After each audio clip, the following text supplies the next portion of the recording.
В одной из своих недавних публикаций в соцсети известный псевдоисторик Башлам Чимаев разместил нарисованную в программе по типу графического редактора фальшивую карту Европы, где отображены якобы границы европейских государств 600 лет назад. На этой фейковой карте на Кавказе также виднеется страна Дзурдзукетия, знамя которого, как тут видно, представляет собой нынешний флаг Чеченской Республики. Разумеется, эта карта является фейковой, которая не соответствует ни одной достоверной архивной карте периода позднего Средневековья. Далее будут представлены настоящие подлинные исторические карты Кавказа позднесредневековой эпохи, на которых страна дзурдзуков отображена под обозначением Зуирия. Карта Тартарии 1570 года. Тартарией в средневековую эпоху именовалась огромная территория, охватывавшая обширные земли от Каспия вплоть до Тихого океана и до границ Китая и Индии. На данной карте к северу от Грузии обозначена страна дзурдзуков, Зуирия. Карта Османской империи, охватывающая также территории Юга Европы, Севера Африки, Аравийского полуострова,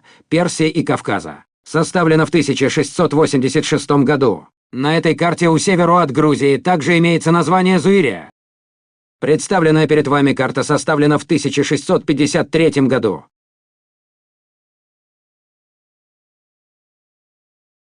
Особо примечательна французская карта Кавказа, датируемая 1676 годом. На ней дзурдзуки и чеченцы указаны отдельно друг от друга. Это обстоятельство может послужить аргументом в пользу того, что исследователи прошлого отделяли предков ингушей и дзурдзуков от чеченцев. Та же самая картина наблюдается и на карте, составленной грузинским географом Вахушти Багратионе в 1745 году, на которой в местности, локализуемой Горной Ингушетией, ингуши показаны под 3 обозначениями: Дзурдзуки, Кисте и Глегви. И эти 3 обозначения, как следует из книги «География Грузии» того же автора, имели обобщенное название Дзурдзукетия. А чеченцы на этой карте под обозначением Чачина отображены далеко на северо-востоке, ближе к Дагестану. И каждом пятачке трясете карту фейковую.